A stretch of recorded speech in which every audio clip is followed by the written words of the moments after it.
Hi, this is Stephen Van Kampen-Lewis. It's November 21st, 2020, and sometime in the mid-afternoon, wonderful, somewhat overcast day. And today I wanted to chat with you a little bit about, well, I want to do an update for the flask that I took the seedlings out of, the flasklings out of, prematurely in it was on Memorial Day weekend, actually. I took that flask to the beach in Memorial Day weekend. For those of you who are not familiar with American holidays, it's towards the end of May. So if you recall, I got a flask of Cattleya Hardyana in the mail, and the flasklings were like this big. They were way too small to be shipped, way too small to be taken out of the flask, but they got infected with fungus. And I'll show a picture of that right here. So basically, this is an agar media. For those of you not familiar with how to grow baby orchids, you spread the seeds in a laboratory on agar media, which of course is like what you see in a petri dish. So it's highly nutritious. Microorganisms love to grow on it and quickly. So if there's any contamination whatsoever, whatever the organism is that gets in will quickly take over the media and will kill your babies.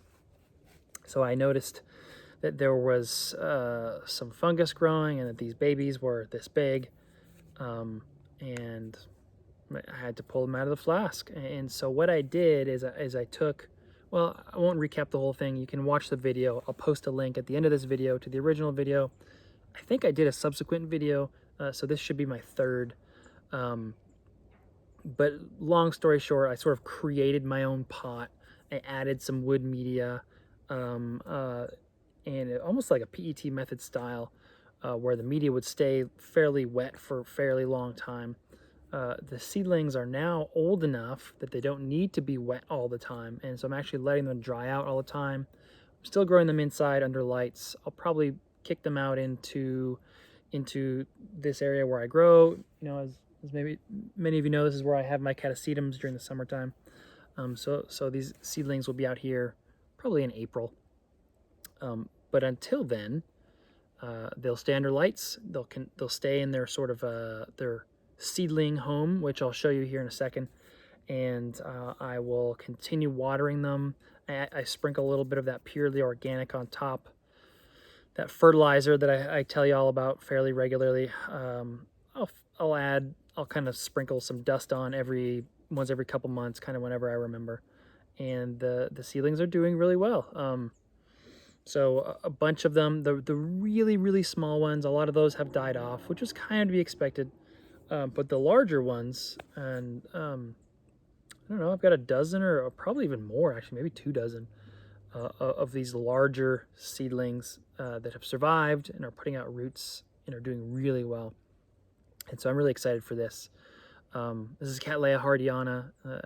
I mentioned that before, but Cattleya Hardyana is, of course, a primary hybrid between Cattleya Dowiana and Cattleya varsavixii. This is one of the most beautiful natural hybrids of probably any flower species in the entire world, in my opinion.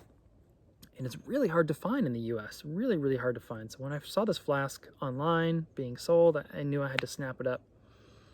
Anyway, I'm talking too much. Let me show you the flowers, or excuse me, let me show you the baby plants. Hey, don't forget to hit that like button and the subscribe button. I know that about half of you watching right now are not subscribers, so please subscribe and then you'll get notifications when my new videos are up. All right, so these are the baby Cattleya Hardyana that are still alive and still growing. I would say it's the majority of them, to be honest. The really, really tiny seedlings certainly died off, but you can see these guys are coming along quite nicely. I watered this today, so the media is darker. I did that on purpose so it's easier to see the plants.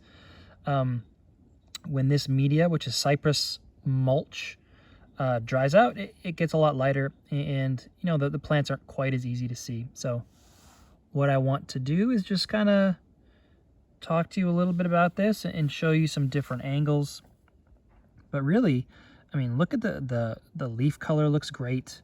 There are roots coming out, and they're attaching to the media, which is nice. Nice large plants and small ones, actually. There are quite a few small ones that are hanging on. But, you know, you can see, like, let me jam my finger in there. Well, and hey, you know, this is a size comparison. You can see how big they are compared to my fingertip. But this one right here is not doing well, but it could come back and survive. But then, of course, next to it is this. And, you know, these guys are doing really nicely. One of the cool things about labiate cattleyas is that you can often tell, you get kind of a sneak peek preview of what the flowers will look like by looking at the color pigmentation in their leaves. And I've got some really dark ones in here and some really light ones. So you can see this one has quite a bit of red pigmentation on its leaves. This one as well, that one, that one. But then some of the ones next to them maybe have a little less. So they could be lighter colored. You know, obviously we won't know for 4 or 5 or maybe even 6 years when they finally flower. But like I said, it's sort of a sneak peek preview. Something else that you might be able to notice, I'm not entirely sure if you can, you know, there's some mold growing in there. There's some algae. Quite often there's a lot of fungus gnats in there. So they're not, the fungus gnats or not, actually, they might not even be fungus gnats because they stay on there. You know how fungus gnats sort of fly around decaying fruit and then get into your face? They don't do that. They don't seem to leave this area. So I don't know what they are, but they're small bugs. There's a lot of them, and they don't hurt anything. You know, there's a lot of folks that get all upset when they see algae or even mold on their media, and you know, sometimes it's indicative of deteriorating conditions. But if you just repotted your media and you have molds within a couple weeks or a couple months, it probably just means it's just cycling through. The mold will disappear on its own, and these guys grow with mold and algae in the wild just fine, so don't worry about it. Same with bugs. Anyway, once again, I feel like I'm droning on. Just wanted to give a quick update on these guys and show you that they are doing surprisingly well. This was an experiment that I was not entirely confident would work, and it has done really nicely. So yeah, I would say there's a couple dozen left. Talk to you later.